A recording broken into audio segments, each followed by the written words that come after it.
Welcome in to OutKick the Show. I am your fearless leader, Clay Travis. I appreciate all of you for hanging out with us. Friday edition of the program. 2020 continues to be wild edition. As you can see, we have a new setup. We have a new desk. We have a new backdrop. I'm going to give you a little bit of a tour here of my home office. Got a television studio, got a radio studio, got an OutKick studio specific for you guys. Supposedly, the audio is now flawless. So audio guy who has been complaining about this show for years over the fact that the audio is not as crisp as butter as he would like, now you get the buttery, svelte, smooth sounds of my melodic tunes as I run through the latest stories of the day, all courtesy of flawless technology. Behind me here, first book I ever wrote, Dixieland Delight, when I did a book signing back in the day at Davis Kid Booksellers. Some of you may be familiar with that. I've got an autographed baseball bat here by Pete Rose. OutKick baseball bat, which is really cool. That was made specifically for me by the Louisville Slugger people, I believe. Autographed guitar by the man, the myth, the legend, Kid Rock. This is really cool. I like this. I don't know how well you can see it. This is Tecmo Bo Jackson spiking the football in the old school video game. I believe that Bo Jackson is the greatest video game athlete of all time, and it's autographed by Bo Jackson here with a certificate of authenticity that I bought. I may need to zoom in and give you guys a better picture of that. You can also see that I'm ready for the weekend. I'm going to talk a little bit more about Dixie Vodka here in a minute, but I want you to raise a glass with Dixie Vodka. I also want you to know that it is time for all of you to go sign up for the OutKick VIP. If you have not already signed up for the OutKick VIP, we are hiring a lot of great new talent. We are on an absolute roll.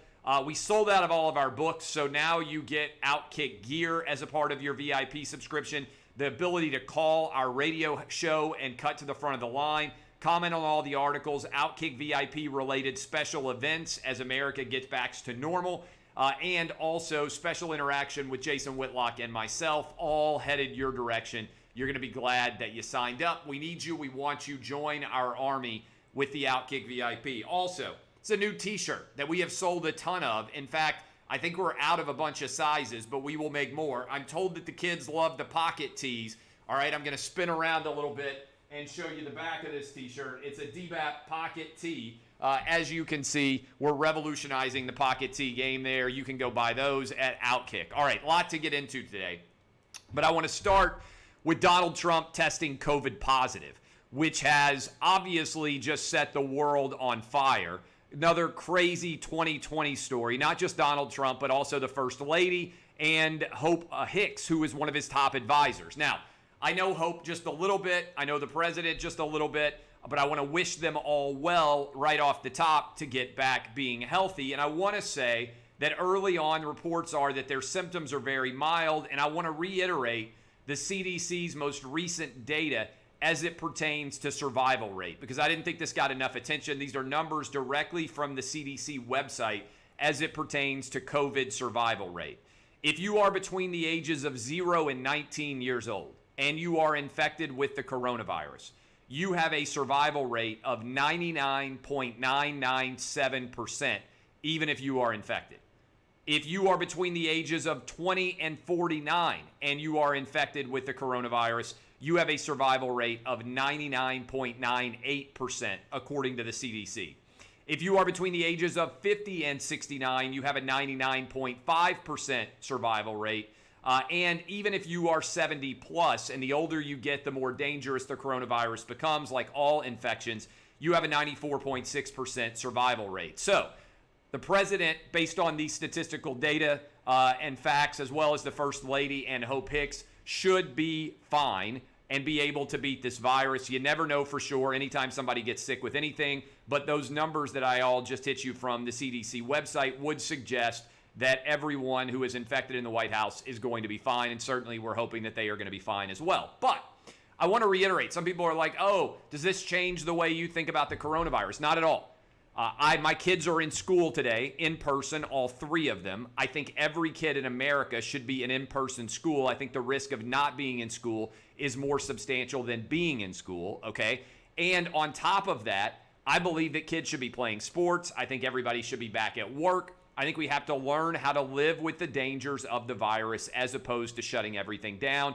In my opinion, Sweden got it the most right. We can't shut down our economy, curl up in the fetal position, and run and hide because this virus is not going to go anywhere until, hopefully, we end up with a functional vaccine or we reach a level of herd immunity.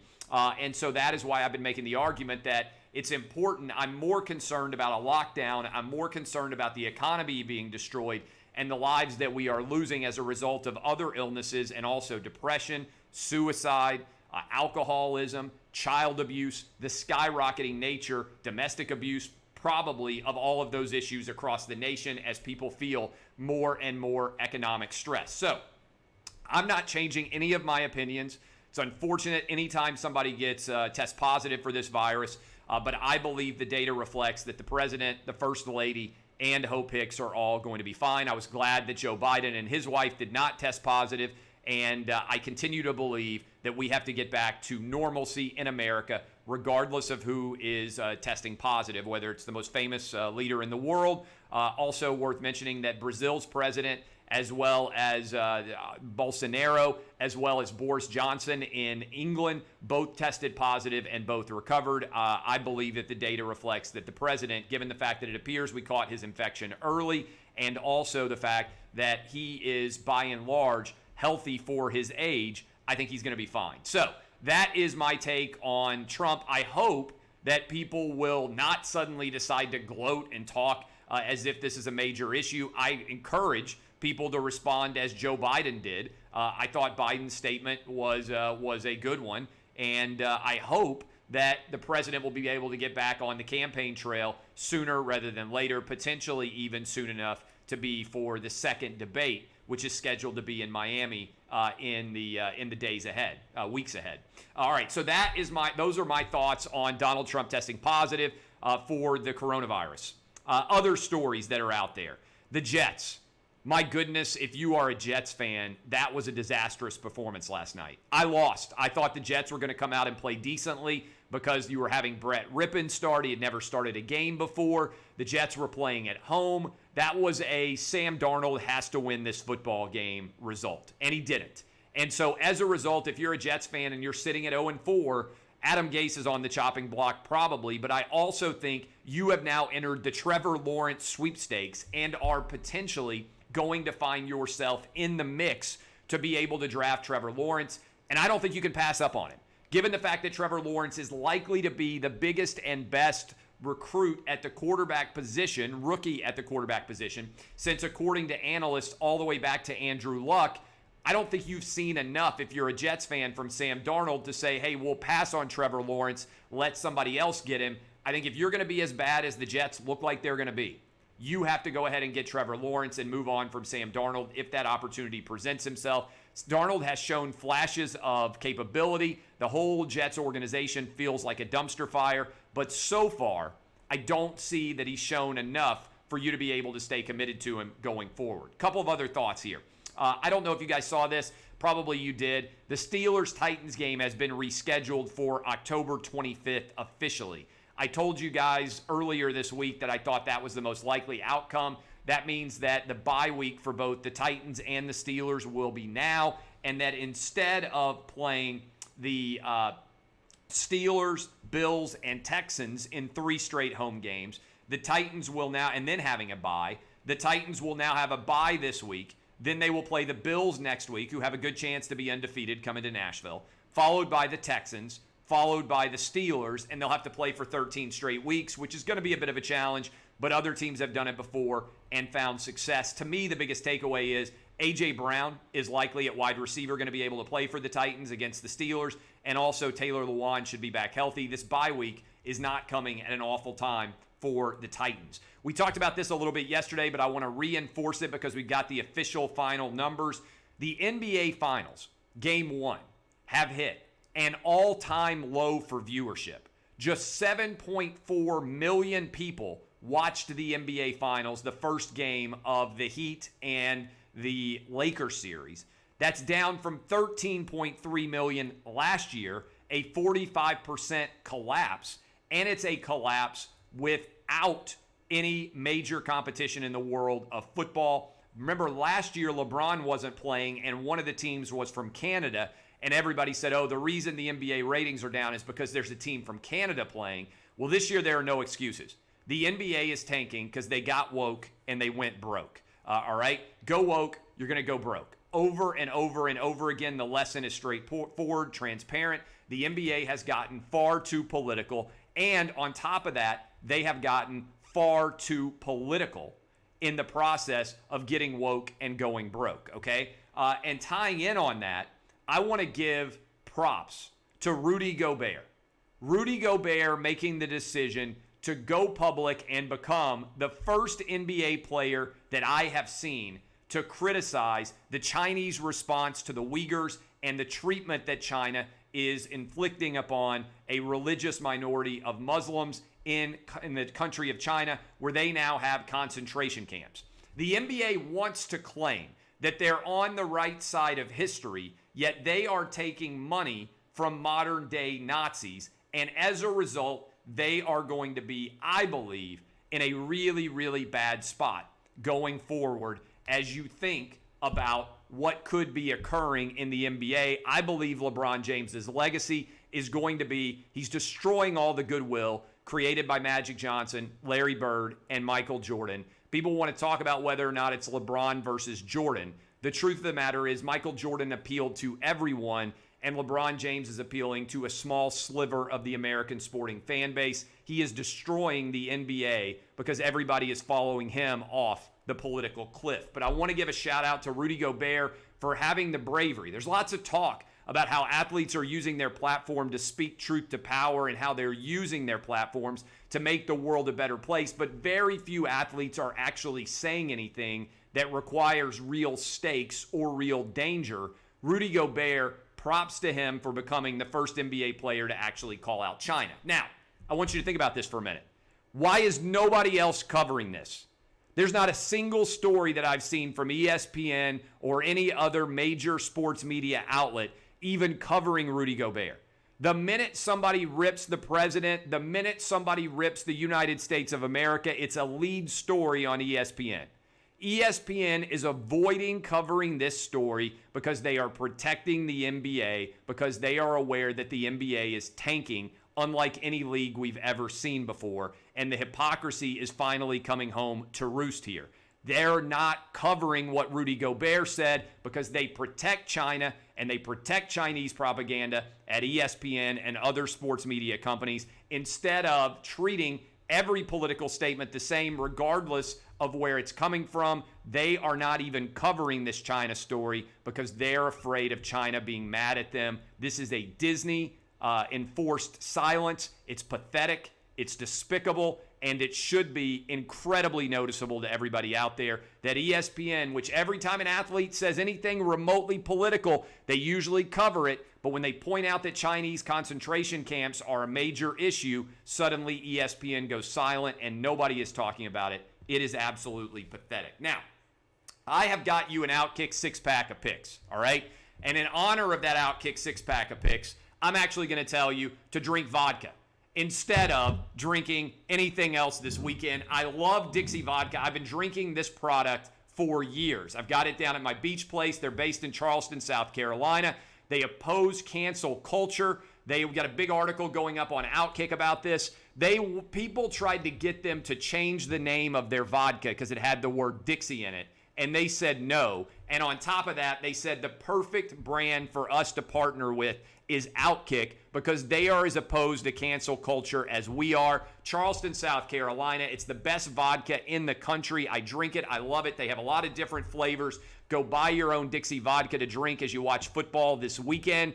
And hopefully you'll be able to do it with the money you make off of these picks. All right? Are you ready? The OutKick six-pack here has been 10-2 in its last 12. Here we go again. I've got the Indianapolis Colts -2.5 against the Bears.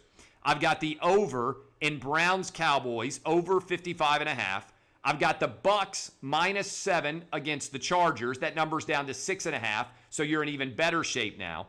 Dolphins +6 against the Seahawks. The Bills going on the road against the Las Vegas Raiders. I love the over 53 here. And finally, Monday Night Football, Atlanta, Green Bay. I love the over 57. Get hooked up now. You can go get a special offer if you are in one of the states where sports gambling is already legal at FanDuel.com/Clay. It's an easy one to remember. FanDuel.com/Clay. If you're in Michigan or you're in Tennessee, which are both going to be legal very soon, if you go right now to FanDuel.com/Clay, you can sign up already. The minute that you can legally place bets in those states, they will let you know. And by the way, you can already place bets in Pennsylvania, New Jersey, West Virginia, Iowa, Illinois, Indiana, and Colorado with FanDuel. So if you're watching in any of these places, you can get $1,000 free to gamble with. All you have to do is go sign up at FanDuel.com/Clay.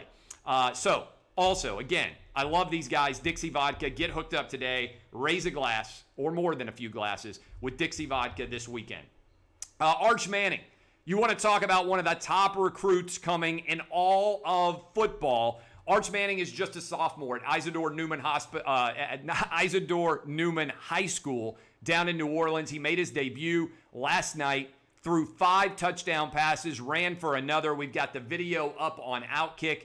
This kid, I really believe this, is going to be the biggest recruit in college football, maybe ever, certainly in a very long time. He is Peyton and Eli's nephew, Cooper Manning's son, Archie Manning's grandson.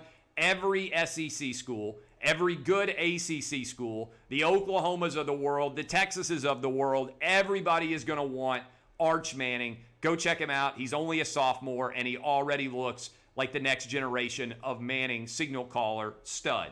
That is big news. The Braves and the A's. How about 2020? You know it's a crazy time when the Braves, who never win a postseason series, and the A's, who never win a postseason series, both win and advance in the playoffs on the same day. 2020, gonna 2020, y'all. I can't wait to see who the Braves are going to be playing. I'm looking forward to watching the A's as well. Major League Baseball's decision to create Major League Baseball Madness has been genius. I absolutely love everything about it. As we roll out today, I want to reinforce one more time. Go check out Dixie Vodka. Raise a glass with them. Go sign up right now, FanDuel.com/Clay. Let me know what you think of this new backdrop and this new studio setting we have. Everything else is going to stay the exact same. I've got a full-time sniper in the comments ready to wipe people out. Clay Kyle has got an entire sniper team. Don't think you're going to get away with anything. We're now on Facebook. We're now on YouTube. We are now on Twitter. You can watch every single element of all of my videos there. I appreciate all of you. Thank you for hanging out with us. DBAP, unless you need to SBAP. My name is Clay Travis. We may do even an early morning show tomorrow to get you ready for college football. And then I got to go out and help my son's flag football team play. And I got soccer practice, I have soccer games to get to. Hope all of you are living your lives as you should be without fear. DBAP, unless you need to SBAP, many thanks to all of you for making September the greatest month in OutKick history. And I want you to lean in close, haters. That kiss, it's for you. Thanks for making me dominant. I am Clay Travis, and this has been OutKick the Show. Have a fantastic weekend. I appreciate all of you. Thanks to Dixie Vodka, and thanks to FanDuel.com/Clay. Time to get rich, kids. This has been OutKick the Show.